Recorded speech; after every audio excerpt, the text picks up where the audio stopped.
Like your marks.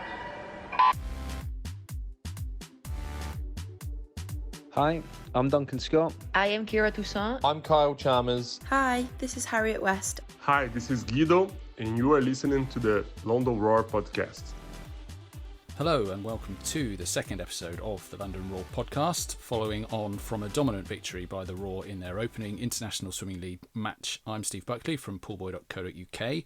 Once again, I'm joined by swimming commentator Bob Ballard and former GB swimmer Katie Wild. And Bob, it was a great way for the Roar to open their account with a dominant victory over the other teams by a margin of 217 points down to Iron in second place. So a good start. Yeah, fantastic start. They looked good from the off. They looked confident. They looked really pumped up.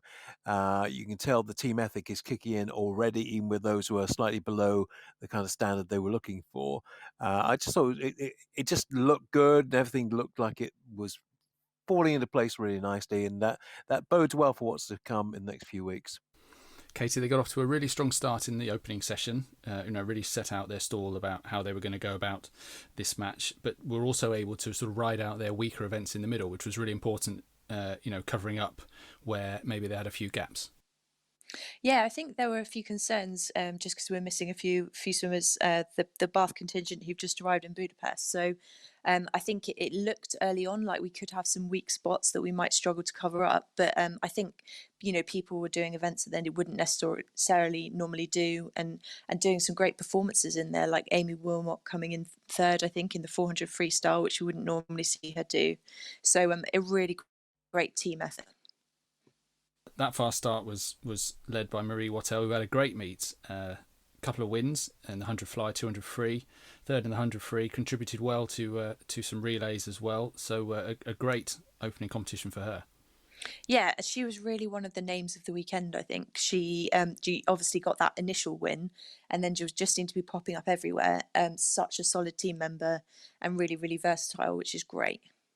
Well, I read that she would probably normally have swum the 50 fly, but with Freya Anderson not in Budapest, she was switched out for the 200 free, which she won and did a great job. Someone else we saw her in probably her best event, and also filling in other gaps was Emily Large, Bob, who looked like she was coming back to a bit of her old self. Yeah, I was really pleased to say that because we marked her up last week. We actually did give you a little steer and a pointer towards her and see what she was like. We see what she's capable of. At junior level, she was very prolific. She was the best in her class by quite some way up in Newcastle for a while, and hasn't yet quite translated that into senior form. But it's there. It's been kind of bubbling under the surface, and I thought be interesting to see how she copes in that kind of environment with bigger and more illustrious names. And she wasn't phased, and she swam very well. So I think that, again, that bodes incredibly well for what's to come between now and the middle of November. Well, we spoke, Katie, to Rob Woodhouse and Mel Marshall on the last episode, and one of the things that we covered with them was the loss of their Australian contingent. Now, that included, of course, Minna Atherton, who was such a great find last year in the backstroke events. But they didn't really suffer with her not being there because the ladies they did have, Kira Toussaint, Maria Kamaneva and Kathleen Dawson, did a great job covering over that. Yeah, it was an absolutely brilliant performance by the backstrokers, both female and male. And it might have been somewhere where we could have felt that we were weak, but absolutely not. It was a great performance by all of them, and across various different events as well. We saw Maria also win the 100 IM. So I think some really, really solid recruiting this year. And the men did equally well, as you say, Bob. The lowest place, in fact, across any backstroke event was third place, and we saw Christian Diener take 50 in the 200 and win the skins. Yeah, well, the skins was unbelievable, and the point was made by the commentators that he timed it absolutely right, which hadn't happened in the women's event. But he just kept enough in the tank for the first one, just pushed on a little bit more in the second, and absolutely blitzed the third one. I thought that was one of the most impressive displays of the whole weekend, to be honest. Well, the skins really put a cap on what was a dominant victory, as we say, but they had to get through the medley relays, Casey, to get the choice of that skins. I know I put on Twitter that I thought they would choose breaststroke for the ladies with Elia Atkinson, but they chose backstroke. They did very well, obviously. Maria winning, Kira coming third, but the medley relay was the key to that. In fact, the relays across the weekend were very good. Yeah, I think it shows the depth of the team that we managed to win both those medley relays, which was so important, because I just really think if you can have a bit of direction leading into the skins and feeling confident about the choice of stroke that you've gone for, that's going to be a real boost to the team. But it's just really important to make sure you're getting those relay points on the board. And I think it's somewhere where we are really strong and where we will be stronger in the weeks to come. Well, I say once you introduce Freya Anson, James Guy, and Tom Dean into the equation, that those relays look incredibly strong. I mean, they were good last weekend, but they're going to go up by another 10, 15, maybe 20% from what we saw last weekend. Well, they'll need to get better, obviously, as they go through the competition, and they will certainly help. The tactics were quite interesting with the ladies in particular, in that we saw, a team, particularly the 4x1 freestyle. The second team had a number of people swimming who maybe you wouldn't expect to see in a sprint freestyle relay, or indeed people backing up very closely from other events. But with the new jackpot rule, and we will come back to that in depth later in this podcast, I'm sure. The team was able to basically go all out to win and not worry so much about the second team, having to get points, because they ended up actually stealing their own points. So there'll be some interesting little tactical nuances, I think, that come out from the new rule as the coaches get the hang of it. But we will circle back on that and look into that in a bit more detail in a minute on this podcast. But let's find out how some of the team felt about that performance. Get the view from the team captain, the co-captain, Sydney Pickrem, and Luke Greenbank, who was part of that very dominant backstroke unit over the weekend. Katie and I had the chance to speak to them a bit earlier today, so let's have a listen and see how they felt about the win. So off the back of a dominant win for the Roar in their first match, we're joined now by Sydney Pickrem and Luke Greenbank to rake over events in Budapest. And Sydney, a fantastic way for the Roar to start their campaign. Your reaction to what was a dominant victory in the end? It's more than I could have asked for our first match, going into it, and a lot of us haven't been off the blocks in quite a while. So we just went into it. We wanted to race strong, be dominant from the beginning, and just we're going to plan to build it throughout the weeks that we're here. But really couldn't ask for a better start. And Luke, how was your first experience of the ISL? Yeah, it was absolutely amazing. For me, coming in as like a newbie, it was something that I'd never really experienced before. And to be part of this team is just amazing. The team spirit is phenomenal. Everyone gets behind each other, and like Sydney said, I think the plan for the team is to build match on match and get better. So to have the start that we've had is absolutely amazing, but it's about how we kind of move on from that going forward. And the team got off to a really fast start in the first session of the meet. Sydney, was that something that Mel and Steve had impressed on you, that the importance of getting out early and setting out your stall?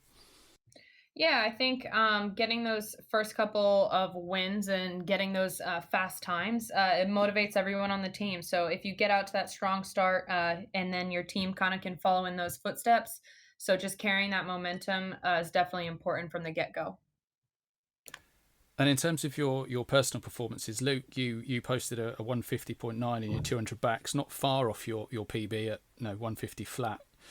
You've got to be pleased with that, off the disrupted preparation that you've had this year. Yeah, definitely. Obviously, we haven't had the chance to race, so it was almost kind of a swim where I just wanted to get my feel. To come out with a 150 point was really good. But like I said, want to kind of look at where we went well and where we and areas to improve on, and maybe look to build on that in the coming rounds. But yeah, it's definitely a really good starting place. And like you said, it's not far off my PB, so yeah, no complaints. And Sydney, do you find your NC2A experience helpful for this kind of meet? Because I guess it's not really something that a lot of the British swimmers will have had a chance to take part in before. Yeah, I think the dual meet style, I'm definitely a bit more used to it than some. Getting a bunch of racing and kind of getting in race shape through different races and using that as training is something we did a lot in the NCAA. You kind of get into a rhythm where you have a dual meet almost every week, every other week. And so this bubble scenario, doing the back to back racing is something that I think I'm lucky to have experienced. Obviously, we didn't have a quarantine right before it, but it is fine. And so I will take that experience. And I think it helped me with swimming the ISL last year. And hopefully it can help me again this year. So Sydney, I want to dive into your schedule this weekend, because you swam 5 events across the 2 days, but on both days they were all very close together. So looking at the results, you on the first day, you swam the 200 breaststroke at 6:25, the 4x100 free at 7:25, and then the 200 IM at 7:00. So those 3 races across 35 minutes. Have you ever had that kind of turnaround before? And what are you doing in between those races? Because they're so close together. I mean, did you even have time to get in the warm down pool, or is it just a case of doing whatever you can to recover on deck? Actually, it's kind of crazy, but last year my ISL schedule was even more hectic than it was this first day. So yeah, I mean, you do what you can. You prep, you tell the staff around you and just say, hey, I will be there. I promise. It'll be very last minute, but I got a 25 in before the relay on the first day, which would have liked a little more, but it is what it is. Especially right now where we're at, we're just getting off the blocks and trying to get some races in. But as painful as it is a lot of the times, it really is what this is all about, getting up there, racing, doing whatever you can for the team. Were my swims impeccable? No. Do I wish they were better? Yeah. Maybe if I would have had rest, yeah. But I did what I had to do for the team. And that's, I think, more important than anything. And especially meets like this emphasize that. And by comparison, Luke, you had an easy weekend, just the just the one event. But are you hoping to get more involved in future events? Will we see you maybe swimming some other events? Is there something you fancy a go at? Yeah, I'd love to swim a little bit more. Obviously, we've got quite a strong male backstroke side with Christian and Guido. So for the time being, like, I understand that this is a team competition that.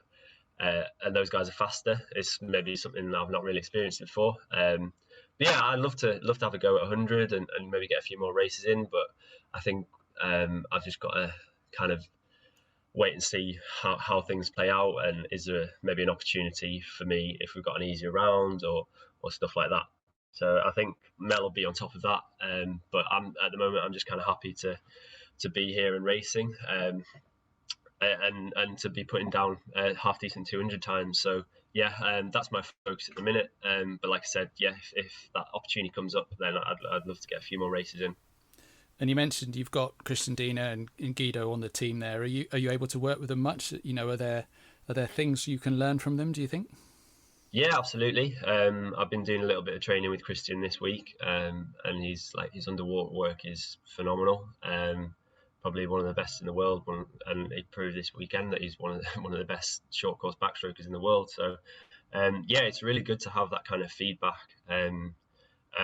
training with new people, and it just gives you a little bit more perspective of where maybe I can improve, and I'm sure it works both ways. So, yeah, having these kind of people on the team, it really means that you can't slack off. Like, it gives you, it's a bit eye-opening to see what other people are doing, and to see how I can improve.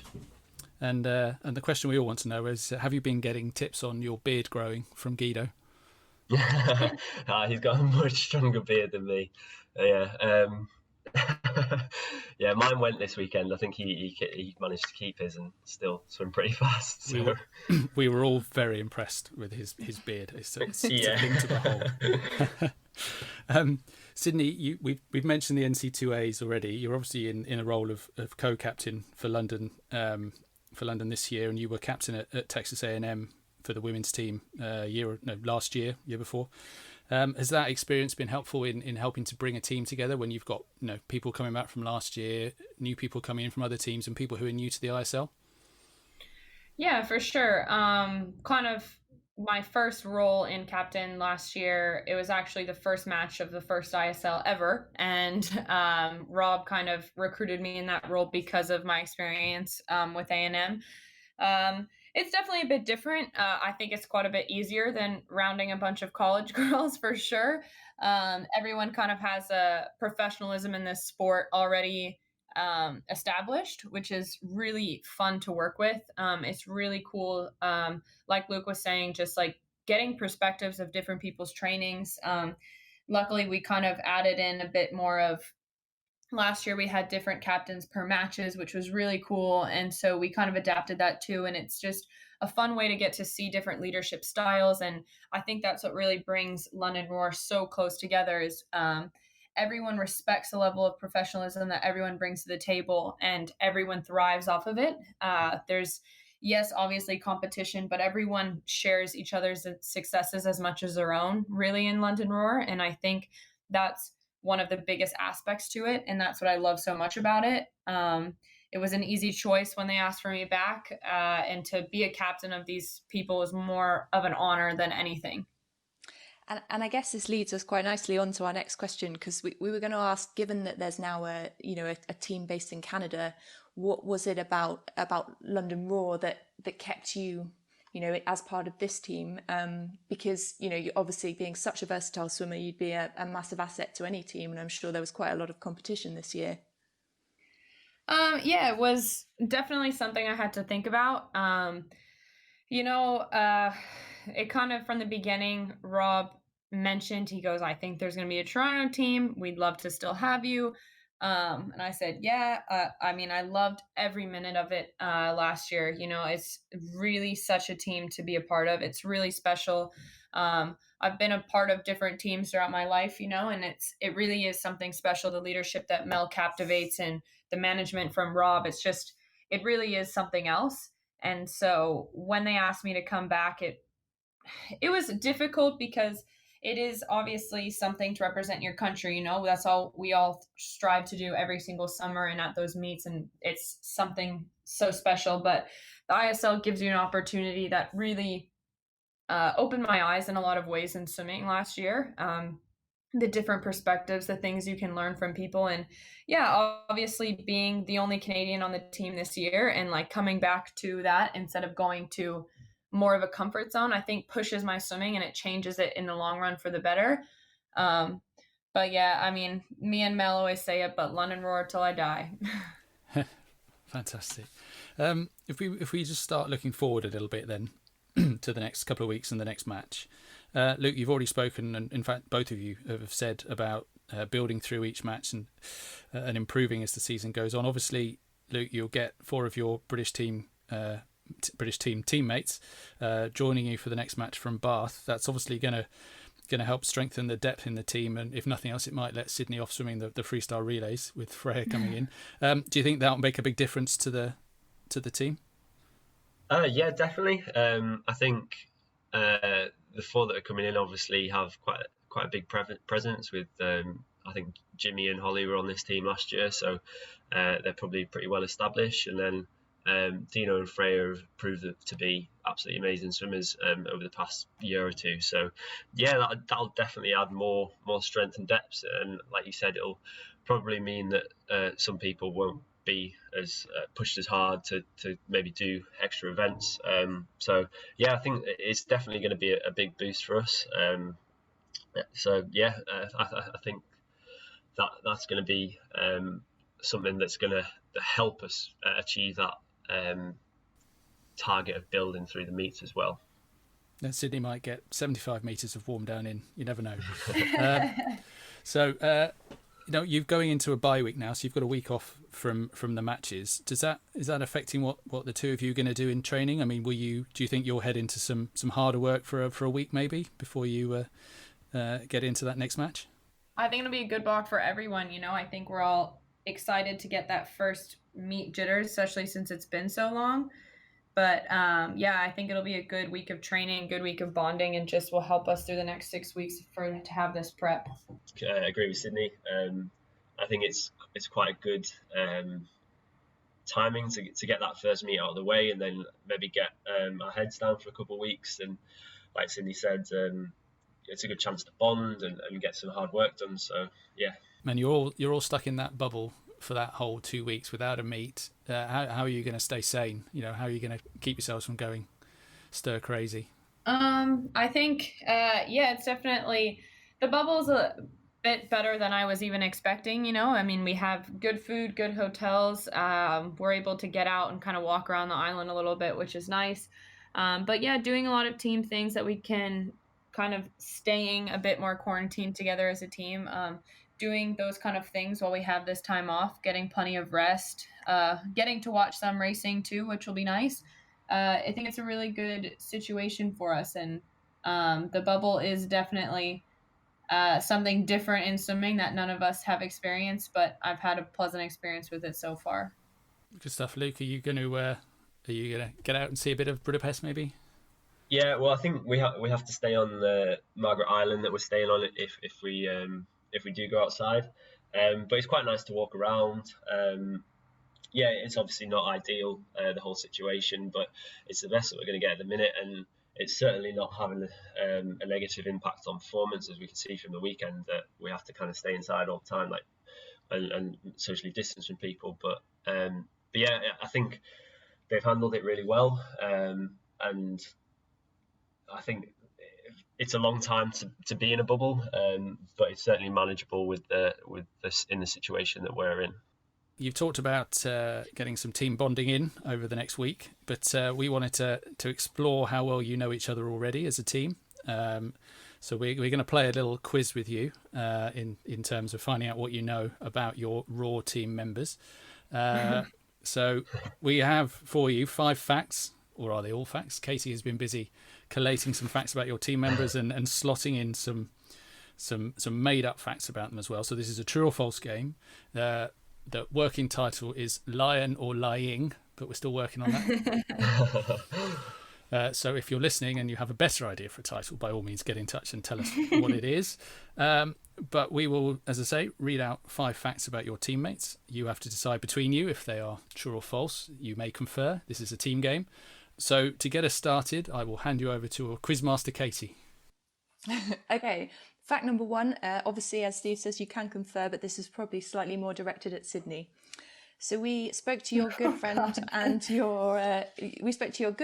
fellow Raw team member Kyle Chalmers about your dad's professional hockey career earlier this morning, where he answered our question correctly. Now we've got a question for you. Kyle's dad, Brett, is a former AFL footballer for the Adelaide Crows. True or false? Oh no. I'm gonna go with false. Or you say false? I think I say. Oh God. It is true. I don't think he's ever even told me that. I'm reliably informed that I'm sorry, Kyle. Brett Chalmers played 75 professional games and won 4 South Australian football grand finals. Yeah, there you go. So very impressive. There we go. Right, question number 2, Katie. Question number 2. Despite the name, Raw rookie and butterfly star Emily Large is in fact the smallest member on the London Raw roster. It could well be. Either Emily or Anna. True or false? What do you reckon? I'm not sure. She's definitely either the smallest or the second smallest, I would say. I think she's the smallest. Yeah, should we say true? I think true. Yeah, true. But I also was wrong the first time, but let's go for it. So you're going with true? Yes. Oh my God. You were very close. Was it Anna? Luke, you were right. It was between her and Anna. Anna is fractionally the smaller. Come on. We can pick this up. You all the time you want to come back. Casey, question number 3. Number 3. Duncan Scott is a highly proficient oboe player and as a teenager was selected to play in the National Youth Orchestra of Scotland. At 17, he had to make a decision between attending the Royal College of Music or pursuing his dreams in the pool at Stirling University. True or false? I think that's false. I think he's never mentioned an oboe No, before. he's never mentioned that. Has it ever come up in conversation though? Have you asked him if he's a good oboe player? No. I mean, does that come up in normal conversation? I don't know. I've known him for about 6-7 years and it's never come up, so I doubt it. I'm going to say that's false. Okay. Yeah, he's someone, if he had that talent, I think he would let us all know. So I'm going to go with false. So you're going false? Yes. Yay! One on the board. There we go. Right, Katie, question number 4. Question number 4. You may know that Roar head coach Mel Marshall and Olympic champion Adam Peaty travelled to Zambia in 2017, where they took part in a charity cycling event. During the trip, Mel crashed her bike and as a result now has 8 false front teeth. Is that true or false? I think that's false. I think it's false, but I don't know. I feel like I know that story. That's false, I think. You going false? Yeah. I'm with Luke. Yeah, another one right. There we go. As Katie put it to me, that fact is more false than her teeth. There we are. Yep. Okay, last question for you, Katie. Last question, and we're going back to Kyle again. So outside the pool, Olympic 100 freestyle champion Kyle Chalmers spends his time tending to his reptile collection and has been dubbed the Lizard King of Adelaide as a result. His collection includes bearded dragons and blue-tongued skinks. Is that true or false? I know that is true. I have been to Adelaide. I've seen the reptile room. He tries to get me to hold them, but no. So I know that is true. It's right, of course. Very good. The KC Critters. I even have a t-shirt. I represent Kyle. So that makes up for me missing the first one. Good job. 3 out of 5. That's not a bad return. That's very good. Well done. Little round of applause, I think. Very good. All right. We've taken enough of your time. I know you've obviously got swimming things to get on with, so we will let you go at this point. Say thank you very much for your time and wish you all the best for the forthcoming matches. Thank you very much. Thank you so much.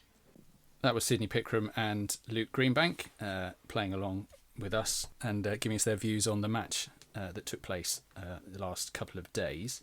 Now, we mentioned it already on this podcast, but it's the big story of the weekend in terms of the new rules that had come in, and that's the jackpots.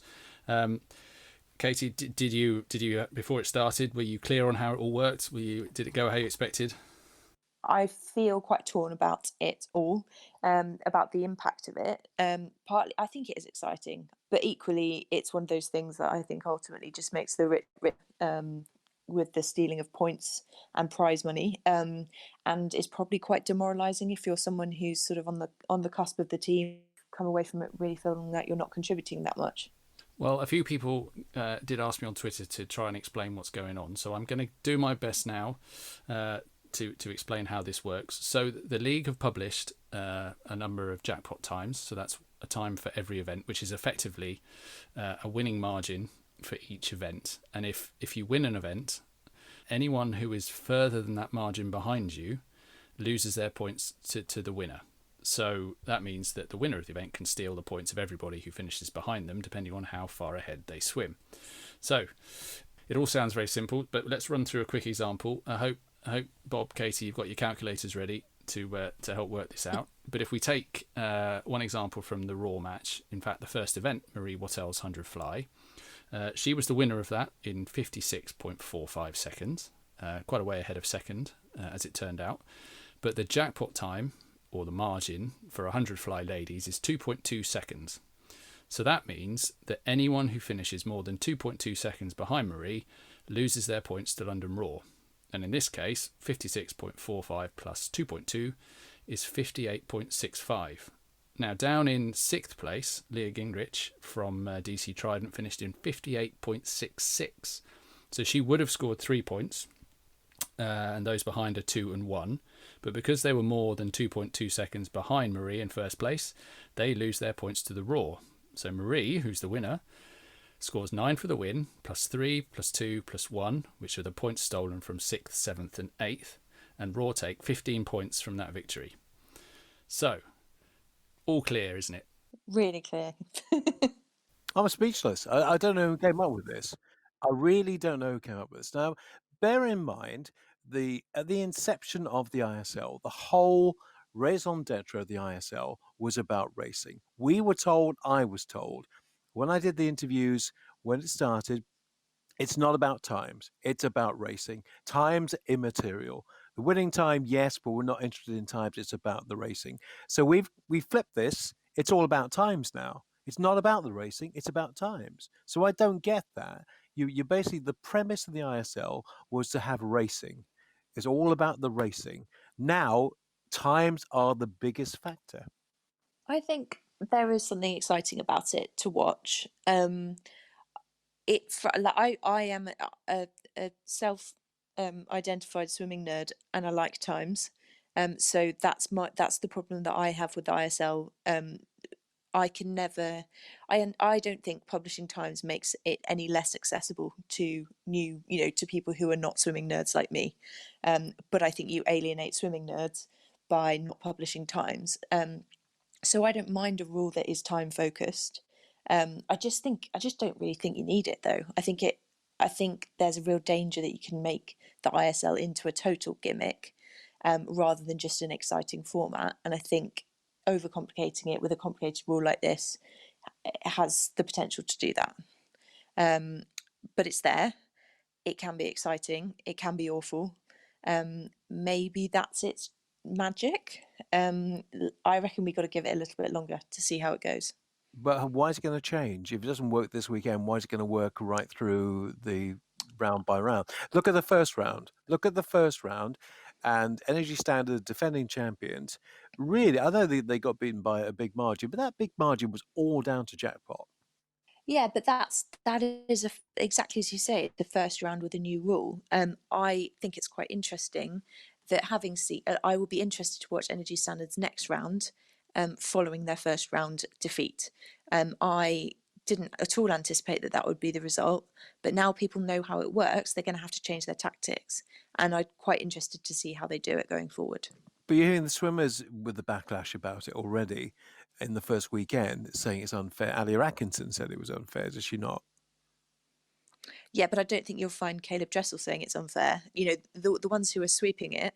Yeah, of course, because it's in their interest. But I'm sorry that you're putting the elite more elite by doing that. That's certainly a problem with it, and I will be interested to see how it pans out over the rest of the series.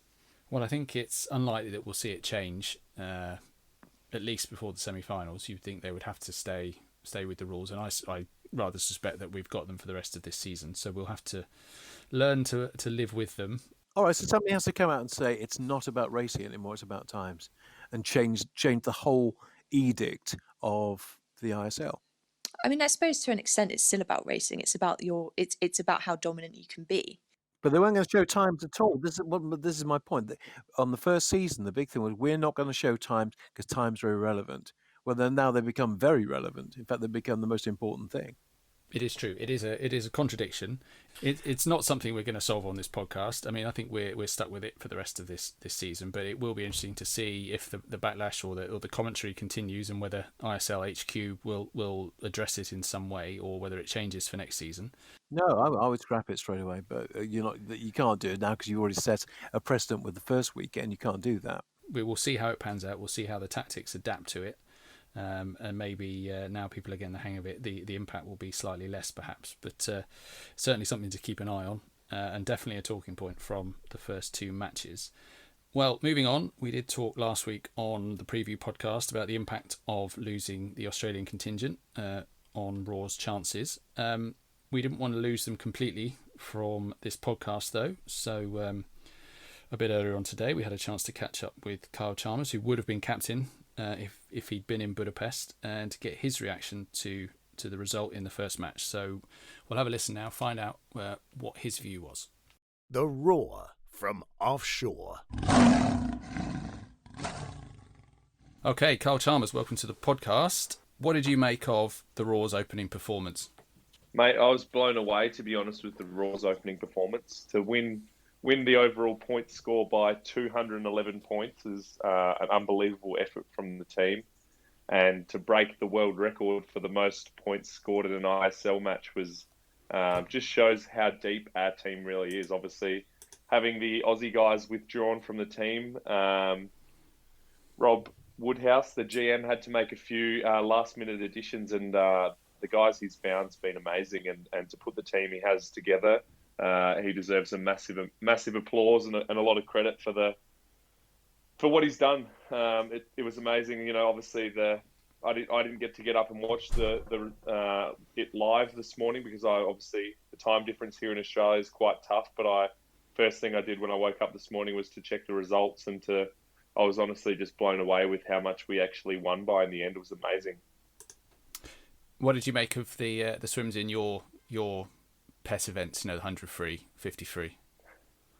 It's definitely hard, obviously, looking at the results and knowing I can't be there contributing to the team. Obviously, the times that were won in those events weren't overly fast. I know that I could have fully contributed to the team and made a difference there, but I think as a whole, the team really stood up and covered those events really well. And I know that they're just going to get better as we continue to race. Obviously, Duncan, who raced in the 100 freestyle, had a very heavy program.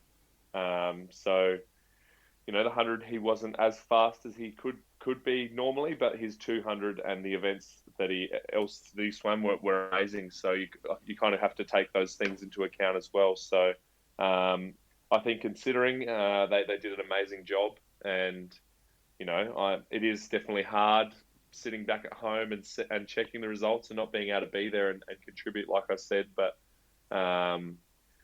The guys that did swim and did perform had amazing results. And was there anyone in particular that caught your eye looking at the results? I think going off last year, like obviously Christian Diener, it's amazing to see the performances he's put together over the last couple of days, especially to go on and win the skins. I think obviously it's crucial winning those relays, but winning the medley relay now is even more important. So for us being able to choose obviously what stroke to swim the skins, we did really well on that and capitalised on the points in those skins events. So big Dino, he deserves a round of applause for his performance. But it's amazing just seeing guys again come back from last year, like Marie Waddle was amazing. Obviously Duncan, Sydney Pickrem, Guido. I could go through the whole list of athletes really. Like it was amazing from the whole team.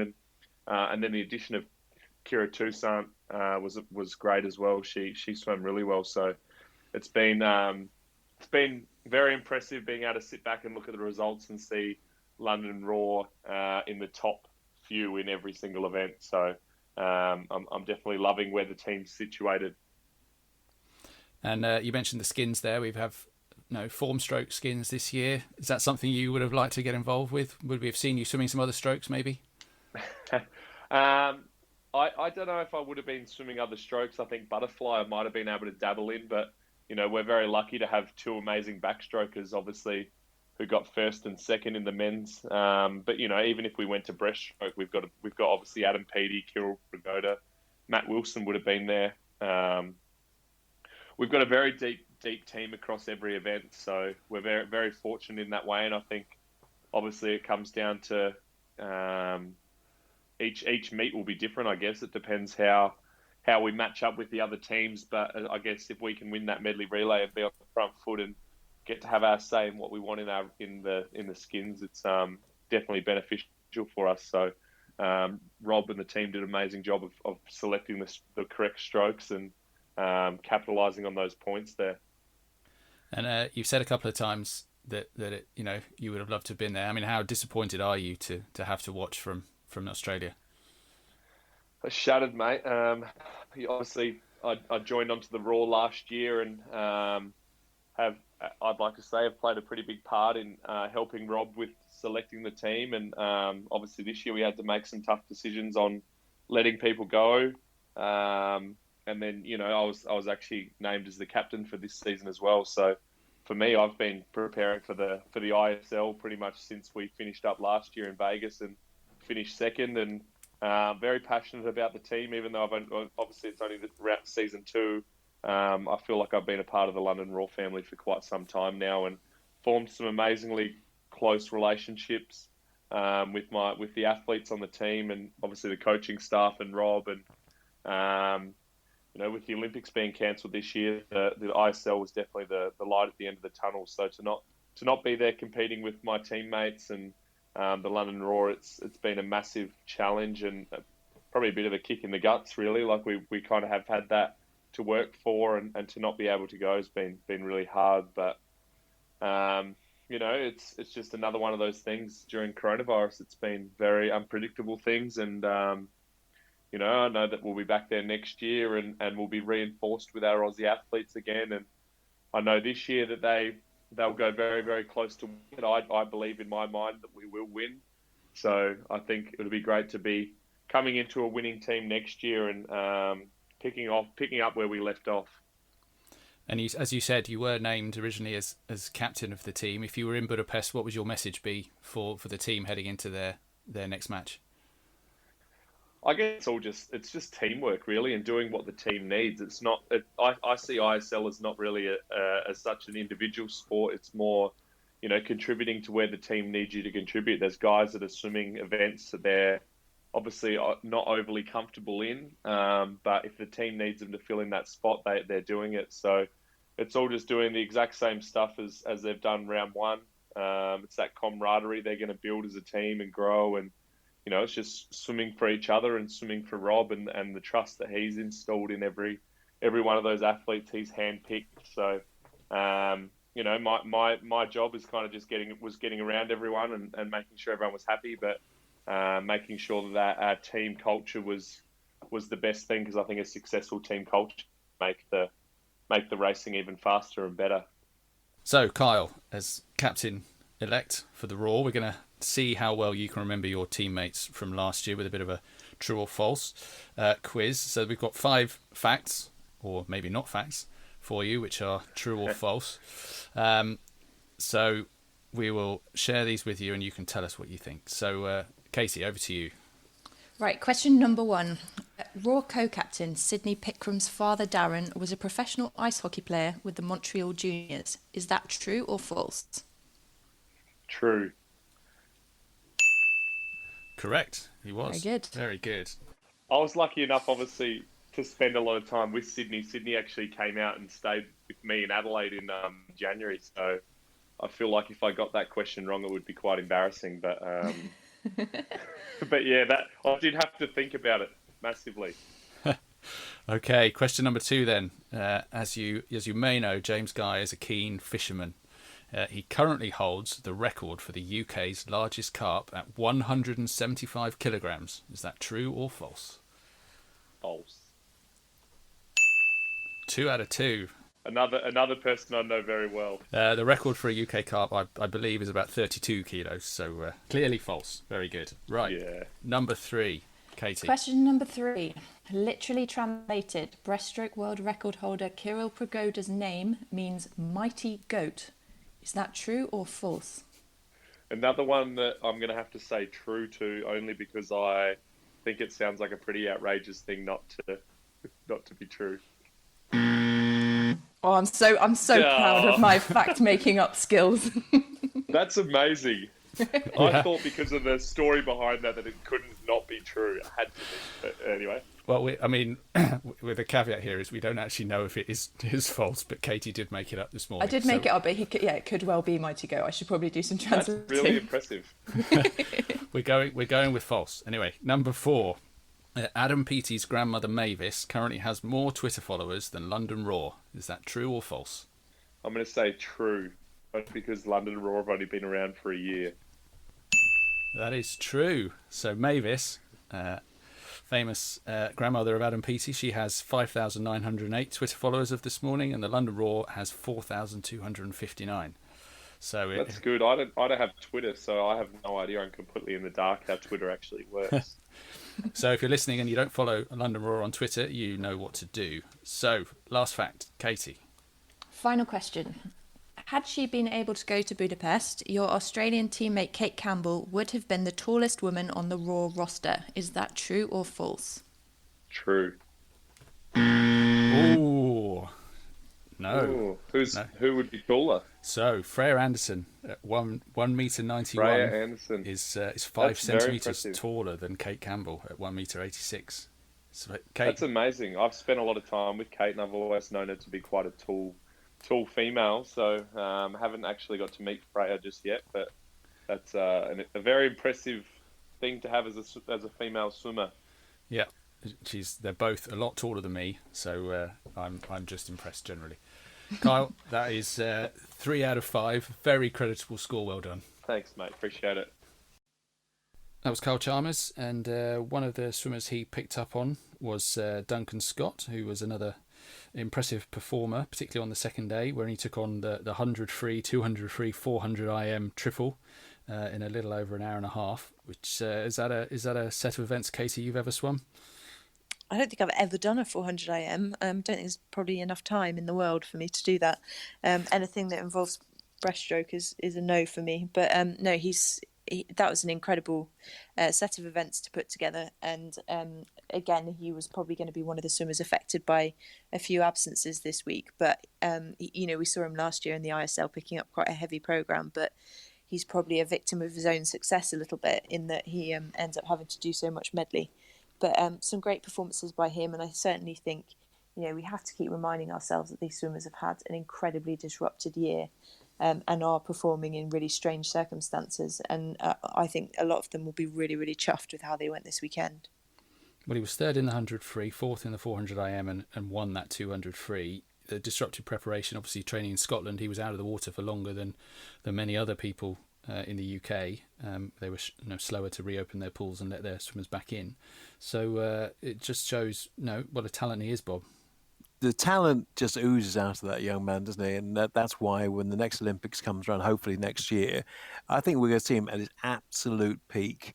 I can't wait to see Duncan Scott in prime form next year. And, he when you look at his all-round ability and what he can do at the drop of a hat, you just think, is he our most versatile swimmer in the last decade? He's got to be out there, certainly. So we will look and see how he develops as he can focus in a bit, as Katie says, when maybe his programme can be a bit more honed moving forwards. The matches that are coming up, though, likely to be a stronger test for the Roar than the one that's just gone. I mean, there's no disrespect to the other 3 teams, but probably the stronger teams were in that first match for the 8 that were in action this weekend. Callie, particularly, Katie, looked very strong in that opening match. Yeah, I think obviously we've talked about the impact that the Jackpot rule had, but I think as a team I had underestimated them a bit. I think part of it is just the bias of knowing the energy standard of the defending champions, but they were incredibly impressive and sort of impressive throughout. We'd had a lot of talk about Caleb Dressel before the start, but there were so many other standout performances, and to be honest, you wouldn't necessarily have noticed his performances on day one. There were just many, many other people who we could have talked about. We mentioned the impact of the Jackpot, which we won't go into again, but James Gibson probably has some thinking to do, Bob, about how he approaches it, because Energy, whatever the result, they're still a quality squad. They certainly are. There's a lot of depth in there. There's a lot of very good swimmers who perhaps haven't shown their best so far. A lot of people that you looked on that list thought, oh, here's a banker coming up, and it hasn't quite worked out for them. So you might have to do a little bit of rejigging, might have to slightly reappraise things. Now he's learning how the Jackpot works, as everybody is. He may have to do a little bit of movements around within that squad and get his best firing on all cylinders, because there certainly weren't last weekend by any means. There were some quite high-profile names who were way off their best, but by the time they've eased their way into this competition in a couple of weeks' time, they probably will be a completely different animal by that time. Well, Raw won't have to face Energy Standard. They don't come across them in the preliminary rounds. They've got the next week off as a bye, and then they come back and will face Trident again, LA Current, who were sort of hot and cold, maybe a little bit in that opening match, and one of the new teams in Tokyo. So we won't see them test themselves against Cali for a few more weeks, and so they've got some time to rebuild and build some more momentum. But someone in that first match, Katie, who we need to just give a shout out to, was Abby Wood, who set PB after PB and swam really, really well. Yeah, she was absolutely amazing, and sort of across the board on all her events last weekend. And we're used to seeing her performing pretty well in the medley events, but also she was, I saw her appear in the 4x1 relay and going a 52, which is a really competitive time. So I think she'll be one of those swimmers that when it comes to recruiting next year, she's so valuable for a team in the ISL that she'll be one that a lot of teams will be after. Well, great work from her indeed. Let's start to draw this to a close. Final thoughts, Bob, about the opening weekend, and you can't mention jackpots. No, I won't do that. I will mention the coverage, which I thought was very good. I love the overhead camera. I don't think it's a spider cam, but it's obviously an overhead that tracks the swimmers off the turn. I think that works really well, gives us a different perspective. And I'm quite enjoying that. I think they're picking the right interviews to get. We're not hearing from the coaches who've got nothing much to say in between times. So I think the coverage for the first weekend compared to the first weekend of last year is a massive improvement. Katie, your takeaway from weekend one? Oh, I'm very excited to have swimming to watch. I'm such a nerd. I think lots of people will be feeling like that after this year. So yeah, great to have competition back. One final thing we just need to do. We're recording this on what is in fact Dara Green's birthday. So from a member of the Roar team who has his birthday today. So happy birthday, Dara. Hope you have a good day over in the bubble in Budapest. But that's it for this episode of the London Roar podcast. So if you want to get in contact with us, you can find me on Twitter at Poolboy or on Instagram or Facebook at PoolboyUK. You can go to poolboy.co.uk/contact if you want to send us an email, or there's a link in the description of this podcast where you can send us a voice message, and maybe that will appear on a future edition of the podcast. But for now, just time to say thank you to Bob and Katie for their input. Thanks, Steve. And good luck, Jay, this weekend. Thanks for listening. We'll be back with you next week with another edition of the London Roar podcast. You've been listening to the London Roar podcast by Poolboy. For more episodes, visit www.poolboy.co.uk/roar.